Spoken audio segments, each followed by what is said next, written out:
बोलती पुस्तके. ज्यांना वाचनाचा नाद त्यांना बोलती पुस्तके घाली साद.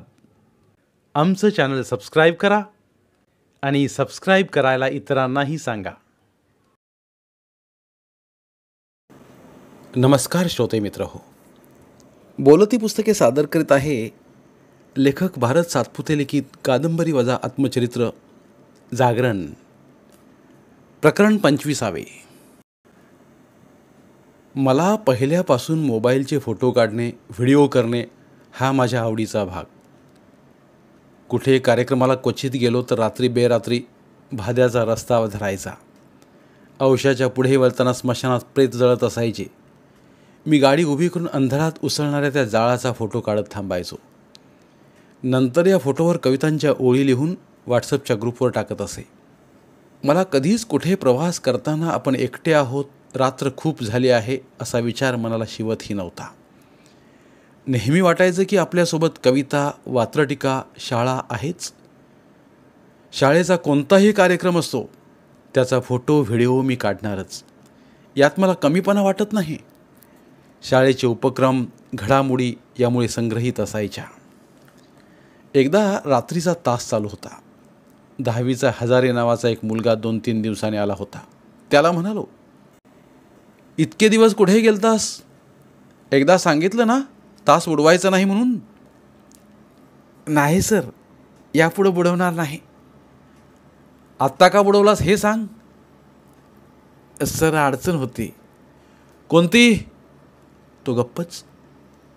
त्याला पुन्हा पुन्हा विचारलं तेव्हा तो म्हणाला, सर 10वी परीक्षेची फीस भरायची ना. मग? घरी पैसे नव्हते. वडील वीटभट्टीला परगावी गेलेत. फोन लागत नाही. 3 दिवस सोयाबीन काढायला रोजानं गेलतो. 1000 रुपये मिळाले. बरं असं म्हणून चालू असलेला व्हिडिओ बंद केला. मनात खूप वाईट वाटलं. माझ्या विद्यार्थ्याची किती गरिबी आहे याचा विचार करीत होतो. तशी गरिबी अजूनही आहे आणि कुठेही आहे. हा व्हिडिओ करण्यामागे तसा एक स्वार्थ होता. उपसरपंचामुळे मुंबईच्या बंकाजी या दानशूर उद्योगपतीची ओळख झाली होती. त्यांनी माझ्या आग्रहामुळे या शाळेला 200-300 केशर आंब्यांची रोपे दिली होती. ती शाळेत, गावात, शेतात विद्यार्थ्यांनी लावली आहेत. तसे दूरवरून पायी ये जा करणाऱ्या गरीब 6 विद्यार्थ्यांना सायकलीचे वाटपही या उद्योगपतीने केले होते. माझ्या सतत काही ना काही मागण्या वाढत होत्या. माझ्या शाळेत खूप गरीब मुले आहेत हे त्यांना भविष्यात सांगून या विद्यार्थ्यांसाठी मदत घ्यावी असा माझा हेतू असायचा. हे व्हिडिओ दाखवल्यास पुरावा होईल म्हणून फोटो, व्हिडिओ जपून ठेवत होतो. माझ्या यूट्यूब चॅनलवर टाकत होतो. असाच या विद्यार्थ्याच्या बोलण्याचा व्हिडिओ टाकला. साधारण 6 महिन्यांनी पालकाने तो व्हिडिओ बघितला असावा किंवा त्यांना कोणीतरी दाखवला असावा. त्यांचा शाळा भरण्या अगोदर फोन आला. फोनवर ते तावातावाने बोलत होते, सर तुमचे हे वागणे बरे नाही. का? काय झालं? आमची बेइज्जती गेली. काय केलं ते तर सांगा. आमच्या पोराचा व्हिडिओ करून चक्क वेशीवर टांगली. कसला व्हिडिओ? अजून कसला? तुम्हाला आठवत नाही का? सांगा तरी. माझं पोरगं 10वीला आलंय. ते रोजानं गेलतं म्हणून काय झालं? मला आठवत नाही. थांबा, शाळेत येऊन सविस्तर सांगतो. नंतर माझ्या लक्षात आल्यानं या गोंधळात तसा तो व्हिडिओ मी वगळलाही होता. शाळा भराया अर्धा तास वेळ होता. एवढ्यात ती 5-6 माणसं आली. ते आवाज चढवूनच बोलत होते. मी त्यांना समजावत होतो तरी ते ऐकत नव्हते. उपसरपंच, शालेय समितीच्या अध्यक्षांना फोन लावला. ते 5 मिनिटात आले. त्यांनी त्यांना समजावले व शाळेच्या बाहेर घेऊन गेले. पोलिसाकडे गेलेल्यांनाही त्यांनी फोन करून ग्रामपंचायतीकडे बोलवून घेतलं. अशा रीतीनं हा प्रकार मिटला. यात जमलेले जे होते ते माझ्याकडून कोणत्या ना कोणत्या प्रकरणात दुखावलेले होते. तरीही माझा हा छंद काही मिटत नव्हता. मला लागलेली ही सवय होती. पण या घटनेचा त्या विद्यार्थ्यावर मी थोडाही राग काढला नाही. उलट त्याची नेहमी काळजी घेत होतो मी. साधारण 1 महिन्याने त्याच पालकाचा फोन आला. सर, माझ्या मुलाच्या भाषणाचा व्हिडिओ बघितला बरं. छान सुधारलाय. त्यांच्या या बोलण्यालाही मी प्रतिसाद मनातून दिला नाही.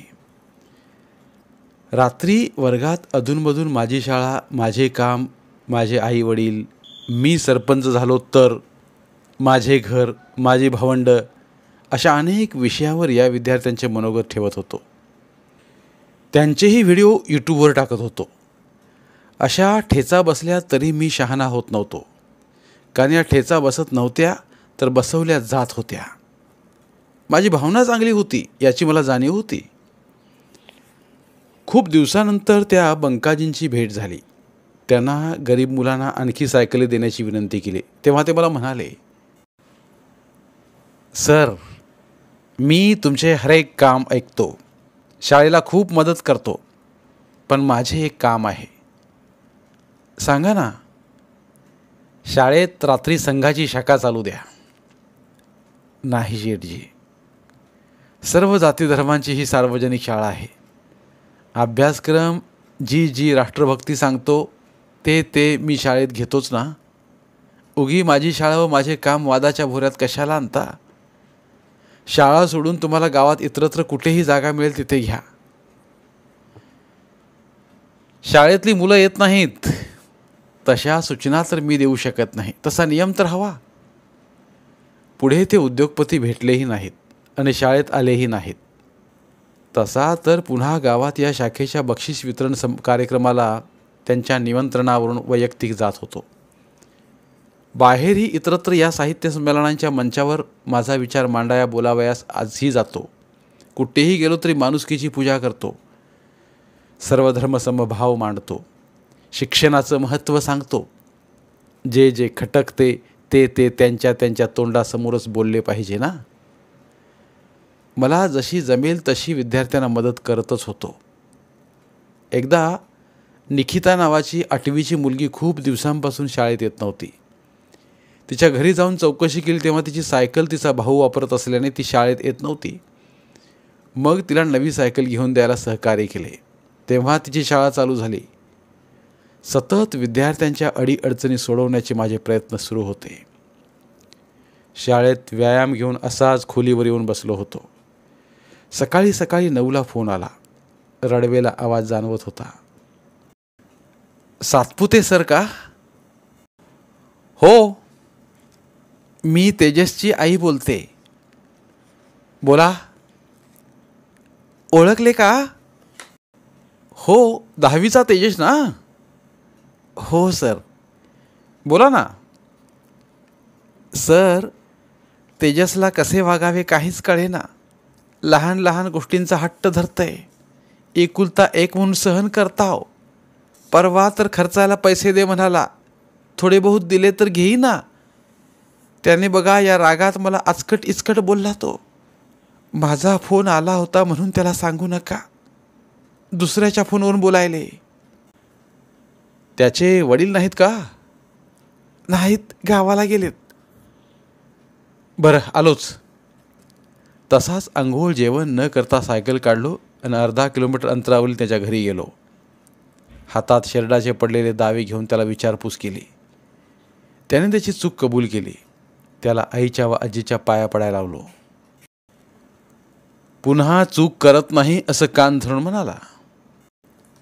श्री रमेश अनंतवार नावाचे सहकारी भाद्याला बदलून आले होते. त्यांना विनंती करताच तेही काही दिवस एकटे इथेच मुक्कामी राहत होते. इंग्रजी त्यांचा विषय. खूप छान शिकवायचे. स्वभावाने फार शांत व समजदार. त्यांचाही आधार मला वर्षभर झाला. तेही रात्री जादा तास घेत होते. त्यांचा मुलगा 10वीला आल्यास मग मात्र ते परत राहायला शहरात गेले. इथले एक माझे सहकारी श्री मनोज बनकर बदली होऊन जाताना म्हणाले, दुसऱ्या जिल्ह्यातून या स्वजिल्ह्यात आल्यावर सोयीची शाळा सर्वांना मिळावी म्हणून मी संघटन करत होतो.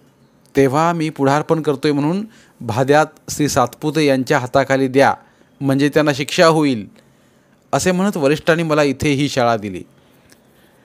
परंतु इथे मला शिस्त व काम करण्याची दिशा मिळाली. इथले बरेच उपक्रम पाहून मला प्रेरणा लाभली. हे त्यांचं भाषण झालं. त्यावेळी मी शाळेत नव्हतो. इतरांनी मला हे सांगितलं. तर जवळ आल्यावर दुरून वाटणारे अनेकांचे गैरसमज असे दूर होत होते. एक शिक्षिका बदलीने रुजू होताच संघटनेतील पदाधिकाऱ्यांचा फोन आला. म्हणे, भरतजी, त्या नवीन बाईंना जरा सांभाळून घ्या. म्हणजे प्रकृती बरी नसते. मग त्यांच्या वर्गाच्या प्रकृतीचं कसं? तरीही जरा समजून घ्या. संघटनेच्या नावावर तुम्ही उधळताव तसे मोकळी सोडू का? त्यांना तुम्ही शाळेत वेळेवर येणं व वर्गात शिकवून गुणवत्ता वाढवणं एवढ्या 2च बाबी जपाया सांगा. खऱ्यासाठी शिक्षकांचे व शिक्षणांचे तुम्हीही नाईक व पाईक व्हावे असे मला वाटते. याबाबत ते पुन्हा काही बोलले नाहीत. बाहेर भेटल्यास नेहमी माझ्याजवळ येत बोलणारे पण अशात मला बघून दुसरीकडे तोंड फिरवू लागले. स्वच्छता हा माझ्या आवडीचा विषय. थोडीही घाण आवडायची नाही मला. मैदानात कोठेही थोडाही कागद कचरा दिसला की तिकडे माझे पाय वळायचे, मन वाकायचे आणि हात कचरा वेचायचे. हे बघून माझ्या विद्यार्थ्यांनाही ही चांगली सवय लागली. मला कोणत्याही कामात कमीपणा वाटायचा नाही. मी नेहमी विनोदाने म्हणत असे की या शाळेचे मुख्याध्यापक पद वर्ग 2चे आहेत. 2 शाळांचा मी मुख्याध्यापक म्हणजे वर्ग 2 अधिक वर्ग 2 म्हणजे वर्ग 4. वर्ग 4 म्हणजे क्लास 4. क्लास 4 म्हणजे शिपाई सेवक होय. मी मुख्याध्यापक आहे यापेक्षा या शाळेचा या मातीचा सेवक आहे असे मला वाटायचे. माझ्यापूर्वी शाळेत छताच्या खोलीत भंगार ठेवलेले व पत्र्यांच्या खोलीत मुले बसतात अशी अवस्था होती. वरिष्ठांना रीतसर प्रस्ताव पाठवला व स्वतः तिथे जाऊन त्यांना समजावून सांगितले आणि भंगार विकण्याची मान्यता घेऊन आलो.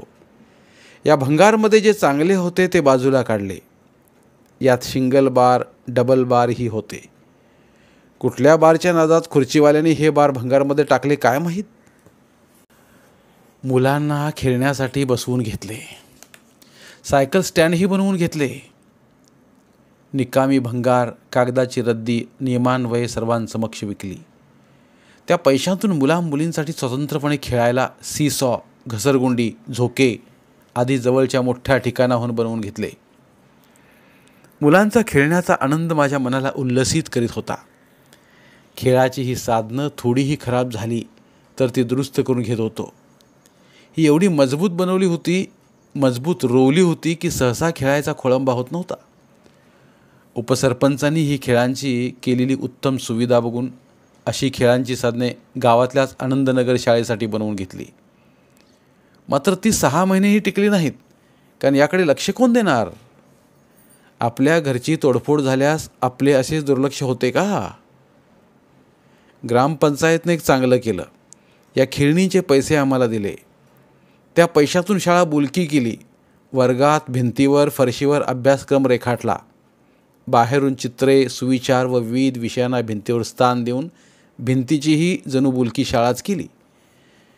योग्य तो मोबदला देऊन गावातलेच कलावंत असलेले श्री अख्तर शेख यांच्याकडून हे देखणे काम करून घेतले. सतत तगादा लावून वेळेवर हे काम पूर्ण झाल्याने शाळा फारच आकर्षक बनली.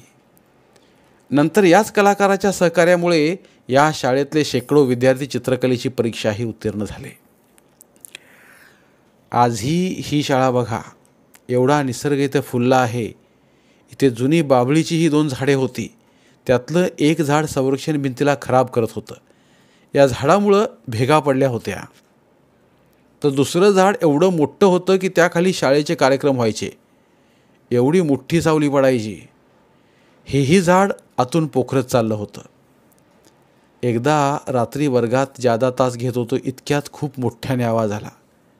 बाहेर येऊन बघतो तर या बाभळीचा मोठा फाटा तुटून पडलेला. बरं झालं तिथे विद्यार्थी नव्हते. दिवसा घडलं असतं तर अनर्थच झाला असता. ही बाभळ नंतर तोडून टाकली.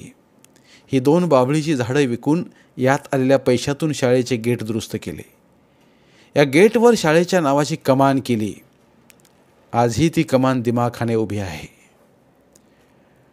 कमानीवर दर्शनी भागात शाळेचे नाव व पाठीमागे आज काय शिकलोत असे वाक्य लिहिले. थोरांच्या पुण्यतिथीला सुट्टी नसावी असं मला वाटायचं. वर्षभरातून एकदा शासकीय परिपत्रकामुळे येणारी आठवण ही औपचारिक राहत आहे. एरवी सुट्टी असावी, परंतु या जयंती व पुण्यतिथींना दिवसभर कार्यक्रमांतून विचार आदर्श जपावा. विविध स्पर्धा, भाषणे, नाटिका, समाजकार्य आदी उपक्रम राबवले जावेत. आपला देश कृषीप्रधान म्हणत असतानाच शेतकऱ्यांच्या मुलांना पावसाळ्यात सुट्ट्या असाव्यात. कारण एकतर पावसाळ्यात शाळा व्यवस्थित चालू राहत नाहीत, त्यामुळे अशावेळी या मुलांचा शेतीसाठी उपयोग होईल. आपल्याकडे अशा काही सुट्ट्या आहेत की त्यांचा सर्व जाती धर्मासाठी उपयोग होत नाही. असे काही सण उत्सव आहेत की त्यासाठी सुट्ट्या नाहीत, पण अशावेळी शाळाही व्यवस्थित होत नाहीत. जयंती व पुण्यतिथीला काही ठिकाणी वाटणी करतात, सर्वजण हजर राहत नाहीत. येथे मात्र आम्ही जयंती, पुण्यतिथी, स्वातंत्र्यदिन, प्रजासत्ताक दिन आदींना दिवसभर सुट्टी न देता सुसंस्कार पेरण्यासाठी खूप वेळ विविध कार्यक्रम घेत होतो. मुख्य रस्त्यावरून आत वळल्यास पुढे भाद्यातल्या या जिल्हा परिषदेच्या दोन्ही प्रशाला दिसतात.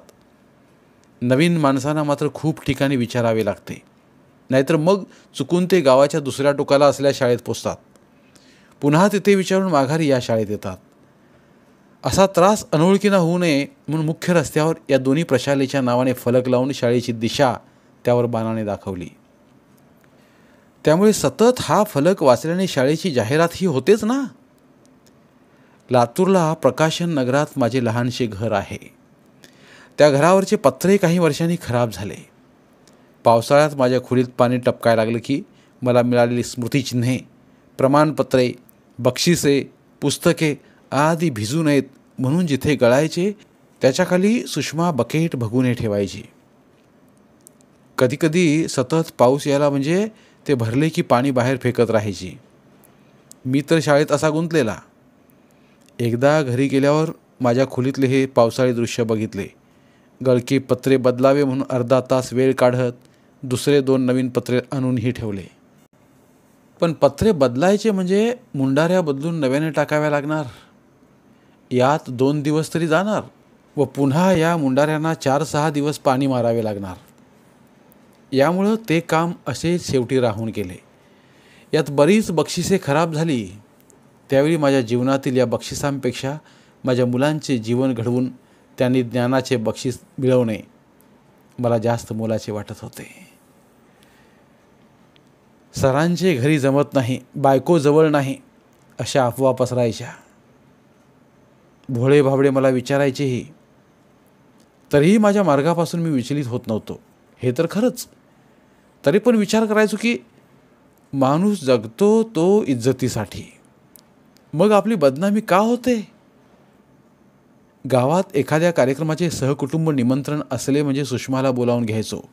मग ती 1-2 दिवस राहायची. भाऊच्या काळजीने पुन्हा परत जायची. कधीमधी मुली, कधी मुलगा, कधी जावई लातूरला आल्यावर मी नाही गेलो तर ते तिथे येत असत. त्यावेळी मला बरे वाटायचे.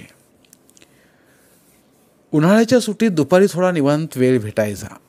माळवदाच्या खोलीत थंड असल्याने दुपारी कधीतरी डुलकी घ्यायची सवय लागली होती. एकदा असाच डोळा लागला तर झोपेत सुशील रडायला आहे असे विचित्र स्वप्न पडल्याने जागा झालो. सुषमाचा कालपासून फोन येऊन जात होता, पण मी शाळेत असल्याने बोललो नव्हतो. आता वेळ भेटला म्हणून फोन लावला. काल कशाला फोन केलतीस? सुशीलचे काय कळाले का? नाही. काय? त्याच्यावर कसली केस झाली म्हणे. लगेच त्याला फोन लावला. म्हणालो, अरे काय झालंय? परराज्यातील एक मुलगी या कृषी महाविद्यालयात शिकत होती. मनोरुग्ण होती. एकदाच भरपूर गोळ्या घेतल्या असाव्यात. त्यात ती दगावली.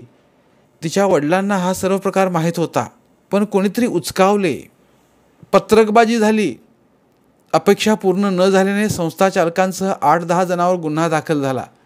मला तिथे जाऊनच 2 महिने झाले. अजून ओळखी नाहीत. त्यात बरेच दिवस बैठकीसाठी बाहेर गावी होतो.